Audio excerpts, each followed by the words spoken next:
First Lady Mercy. He did that to her, and the other men in the church did this. The older ladies in the church noticed it first. They saw a new member who sat on a front pew. She was lovely, but not modest. She wore nice clothes, usually a polished suit, but her skirts were too short, and she sat rather like a tomboy. Her ankles were not crossed like the other ladies in the church, and her legs were apart, so anyone could see everything that a lady should never show in public, and most of all in a church. Her daughter was a mini-me and dressed and sat like that too. The older ladies in the church were also cowards, so they put it on her, the first lady, to deal with this. So she would.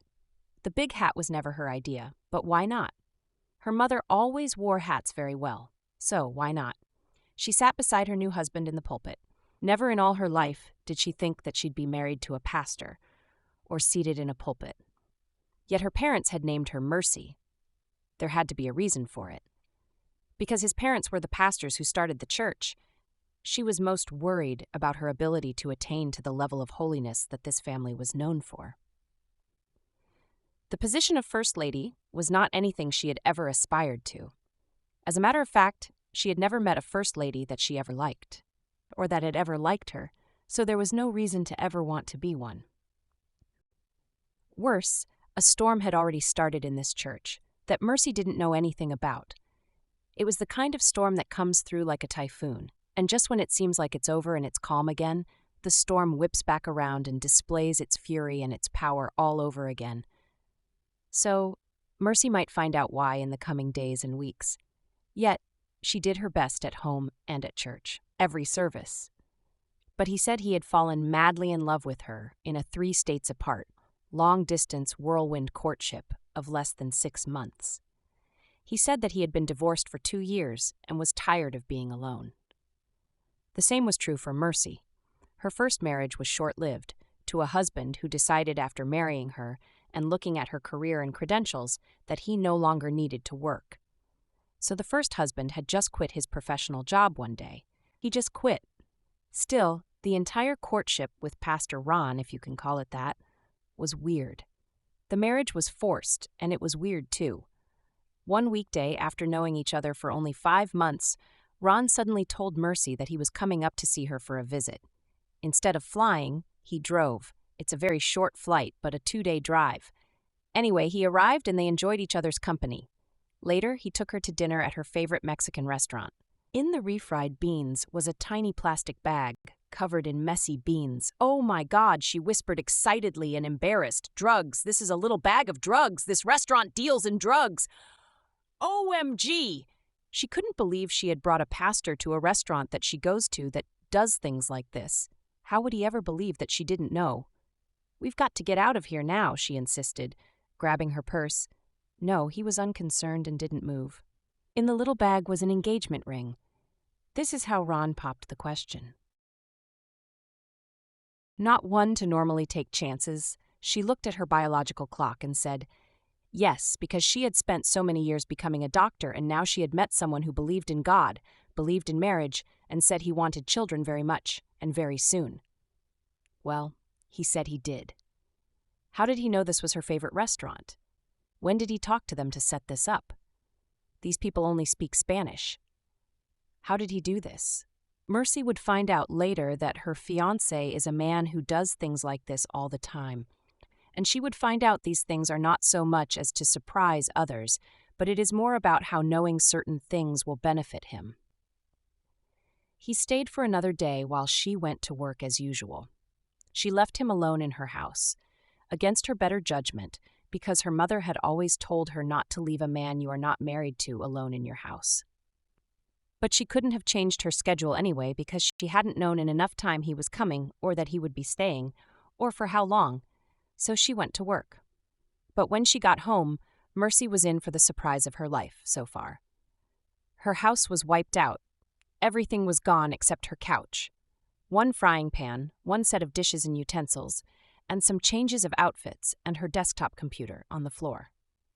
Pastor Ron had moved her out of her own house while she was at work, and he had selected the moving company that she was planning to use when she moved and already had a quote.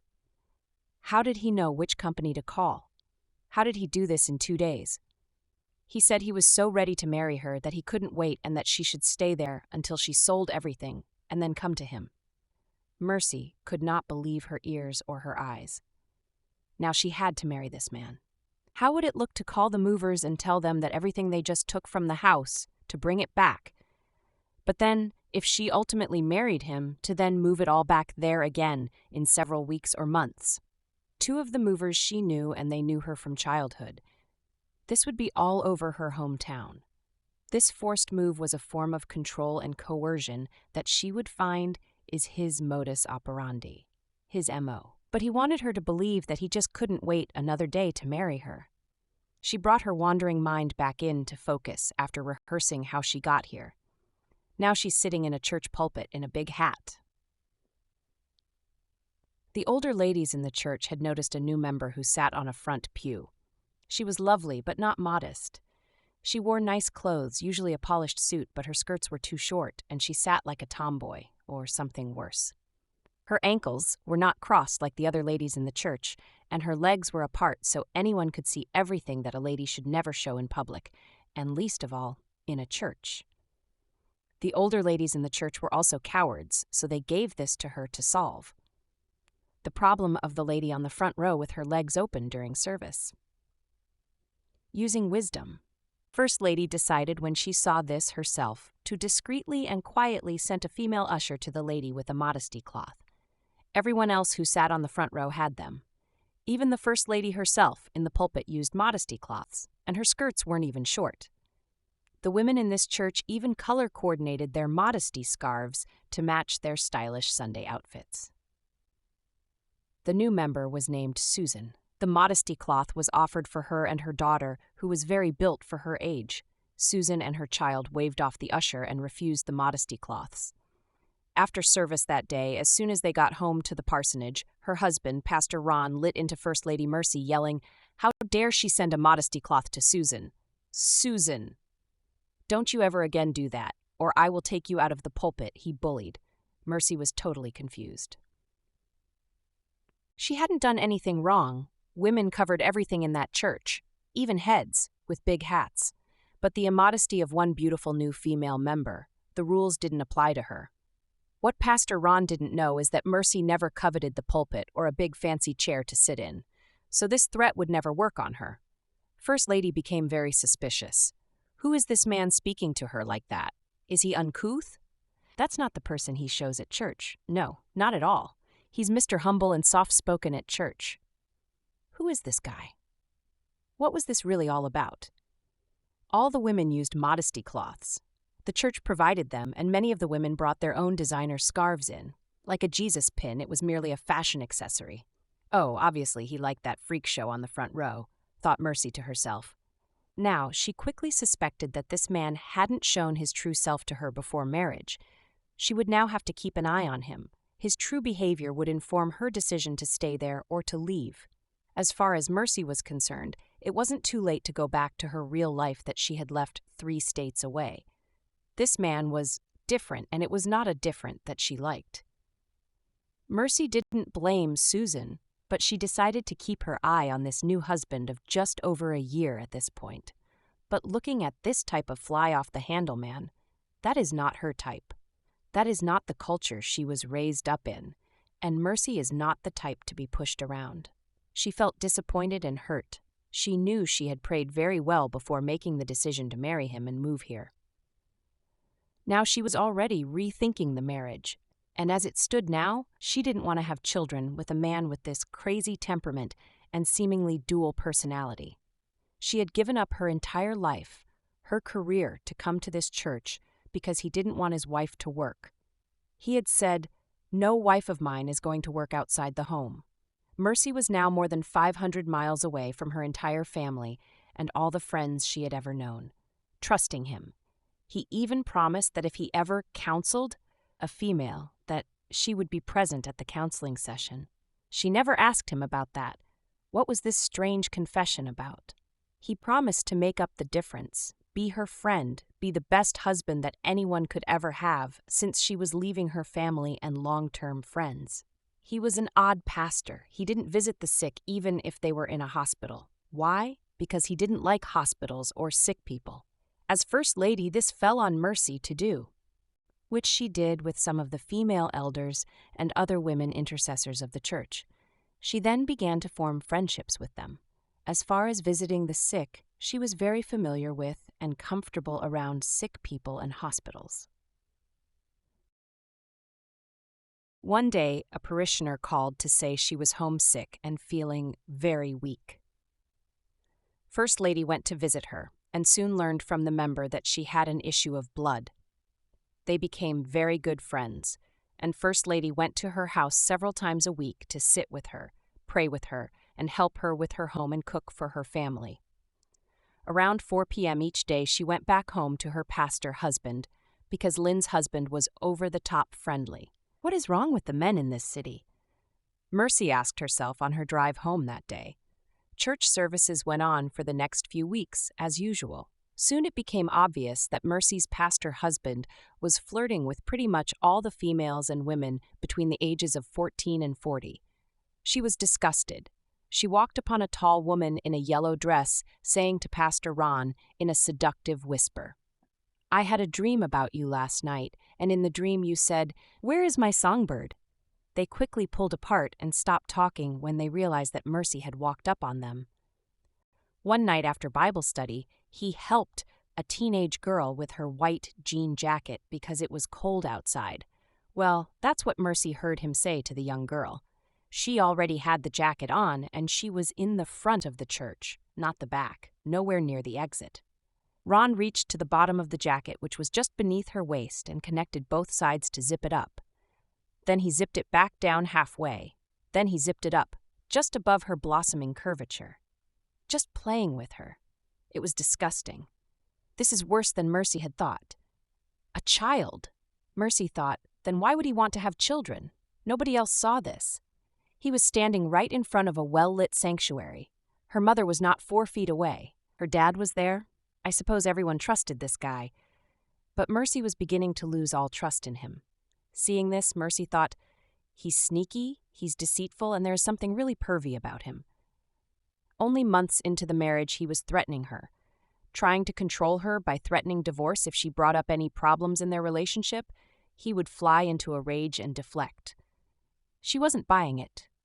She had been named co-pastor now, not just First Lady, but if she brought up any church issues, he would go full verbal attack mode. So she pretty much stopped talking to this irrational man. She wondered if he had a blood sugar or blood pressure problem. One day she came home to find that she had been kicked out of the matrimonial bedroom into a guest bedroom in the parsonage. First Lady was not going to put up with this, but she had settled into what he called submission. She didn't have a job, she had no money coming in that she would ever let him know about, and he had secluded her from her family. She was ready to go back home. Her friends told her not to go, and work it out with Pastor Ron because they liked him. Later, they amended that to, if you have to get a divorce, stay and get a proper divorce settlement, because now we don't like him. It took nearly a year and a lot of evil and useless fights, but finally he filed for divorce. After filing, Pastor Ron became belligerent and antagonistic every day in the house.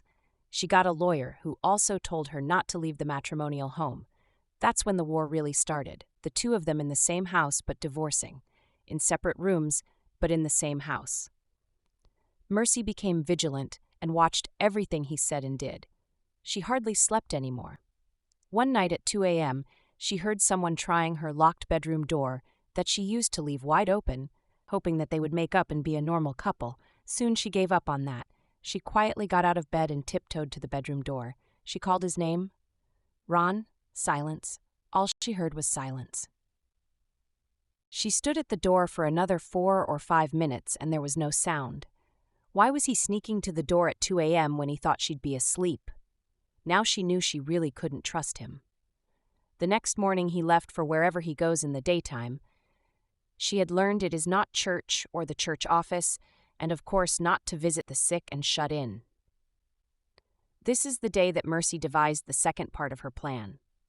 She had already called a locksmith, and she moved from that bedroom to 2 bedrooms upstairs and put a deadbolt lock on each. This way he would never know what room she was in at any given time. When she heard the garage door open, she'd sequester herself in one of the rooms. In the morning, when she'd see his car leave, she'd come out. More than one morning, she'd come downstairs to see both the front and the back doors wide open, letting her know either that he didn't care anything about her safety or well-being, or it was to let in whomever he may have hired to have access to the home and his wife there, alone. This is why it was easy to go to anyone's house and visit with them all day, to be away from him and that house. Finally, after staying at a friend's house for a couple of nights, she realized that having peace was worth leaving the house, whether she got a divorce settlement or not. So she decided to move. Her only demand had been that since she arrived in a car that he had convinced her to sell, so she had no car, that he had to replace her car, and she would gladly leave. She couldn't believe it, but he agreed, and a car almost exactly like the one she had driven to that parsonage in, now years ago, was delivered to the house. With police protection, she moved her things from that house to a smaller home some miles away, where he would never find her. Away from all the fights, as she waited for the final steps of the divorce to be completed, so she could return back to her home state. This miserable chapter complete. It was odd to have such a nice car parked in front of such a modest home. Mercy tried to hide it most days, but there was nowhere to hide it. At least she had peace and quiet. She was thankful. After divorce papers were filed and she was living peacefully in the little white cottage, trying not to draw attention to herself, one day she visited her sickly friend Lynn. Lynn broke down in tears. "I'm sorry. I'm so sorry." "For what?" Well, she sobbed. "I went to the parsonage one night." "When? You weren't there, but before you moved out." "Okay. Pastor Ron asked me to come by there and bring him a book that I had." "Okay." "I was just there at the front door, and he started playing with my necklace around my neck." "That's odd, but okay." Well, the next thing you know, she blurted out, "I slept with him." "What?" "I'm sorry. I am so sorry." "Well, we're not married anymore, so it's not my problem. Live your life, and I hope you feel better very soon." "I'm really sorry," Lynn added again. "Lynn, you are my friend. I don't hold any ill feelings toward you. And for the record, I'm sorry that I slept with him too." They both smiled and then laughed together as friends do. This may have been the final proof that he was a serial cheater. Mercy got home that night to her little rented house near some railroad tracks and prayed and prayed. Her friends came and helped her move everything else into a storage unit until she could send for them. Actually, another couple said they'd take care of the unit, and in a few months when Mercy got settled back home, they would bring her things to her and take it as an opportunity to visit again. She packed up, started out early in the morning, and drove all day into the night until she was in her home state again. There were tears and there were sweet goodbyes. But before she had left town, a man who had grown up with this pastor, who himself had become a bishop, came to counsel Mercy to make sure she was okay. She smiled and thanked him and told him that she was fine and actually relieved to be getting out of this mess. "Oh, before you go, why did you marry him anyway?" Bishop Brown, he presented as a lonely man who had been divorced for 2 years and stated that his ex-wife would be moving back to upstate New York where she was from soon. So I figured there'd be no one to fight with and nothing to fight about. I knew I'd miss my family, but I was doing this in service to God, and I didn't want to miss serving God. But his first wife didn't move, and all they did was fight and go to court and fight some more. This makes sense now why all the wounds were so fresh. First Lady, Mercy, started Bishop Brown. I grew up with Ron, and I know him very well. You've been had. He was only divorced for 2 weeks before he brought you in that Sunday morning and announced that the two of you were married. 2 weeks. 2 weeks.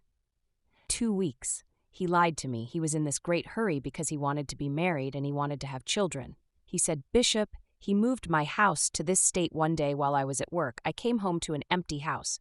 What? He is a calculating, controlling liar, Mercy stated. In my suddenly empty house that now echoed, I turned on my computer at my house and all these utility files had been run. I don't know how to do that, so I asked him if he had done it. Else, I was thinking my whole computer had crashed. I asked him if he had been in my computer and he said no. He said he didn't know how to do that. He lied about that. He's very good with computers, Sister Mercy. He was looking into my finances. I know it now. I know it. He lied. Yes, about that, and we are sure a whole lot more. He didn't want me to work so I would run out of money and then start dipping into savings or retirement funds. Did you? I never did, and we'd fight about money all the time. One day he said I never give him gifts. Okay, so I saved up from my small church stipend as co-pastor and bought him a nice gift. He rejected it but said under his breath, I knew you had money stashed away somewhere. Wow. He said that? Yes, he did. Wait a minute, Mercy interjected. Let's go back to this 2 weeks divorce thing. He was only divorced for 2 weeks, not when he proposed, but when he married me? That man was still married when he proposed to me? Lord have mercy, she exclaimed. That explains why people didn't really accept me when I first got there. That explains why people were cold to me for no reason. She thought for a moment and then said, They thought I broke up that marriage? The bishop nodded. I did not know that man was married. He told me he had been divorced for 2 years, and I had even asked him if they were getting back together, and he said, no. She sat stunned and just said, wow. He was shocked. You mean you are really okay? Yes, I do not respond well to being lied to or mistreated, and I won't endure it. Where will you go? Back home. Bishop, when I first began to suspect this man, I circled my own wagons. He was waiting for me to sell my house and my practice and everything I had. At the first sign of mistrust, which was very early on, I didn't sell the house, but I told him I gave it back to my ex since I was moving out of state and starting a new life. Really, I offered it up for rent. What I got for selling my practice was put away in a place where he could never find it. My brother is a realtor, so he knows about these things. You know, Bishop, I think that was one of the turning points when I told him that the buyers stepped away and I had no sales. And no money from the sales. Blurted out Bishop Brown. Exactly stated Mercy. It's complicated, but with God it can get uncomplicated. Amen, agreed the bishop.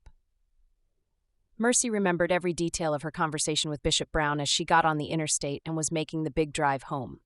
She almost wished she could have been at that church the day the money left the building. Pastor Ron announced his divorce from the pulpit one Sunday morning with lie after lie about Mercy. Those who had stayed through the first divorce realized those were the exact things he had said about his first wife. They knew both of his wives and knew they were different, like day and night.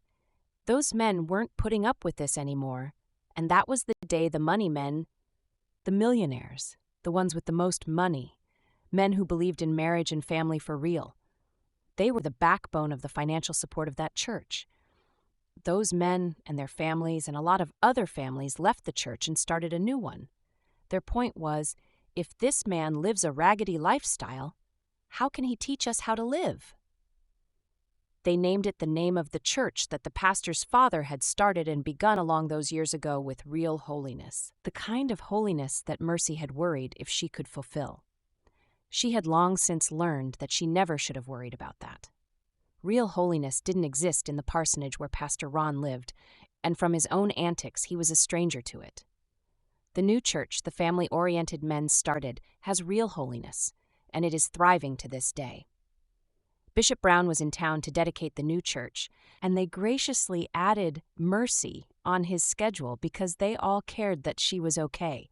Some still check on her to this day, and it's been years. She really did make real friends there. The former first lady's or former co-pastor's husband now has a church of about 50 people or less. It was 600 people and growing again when she was there. There were 1,200 members before he did whatever he did to his first wife and then divorced her. Lesson. If someone is rushing you to a commitment, beware. Often they are hiding something that maybe only time will reveal. If you have spidey senses, use them, pay attention to them. A fall from grace is imminent and evident when a man is wrong.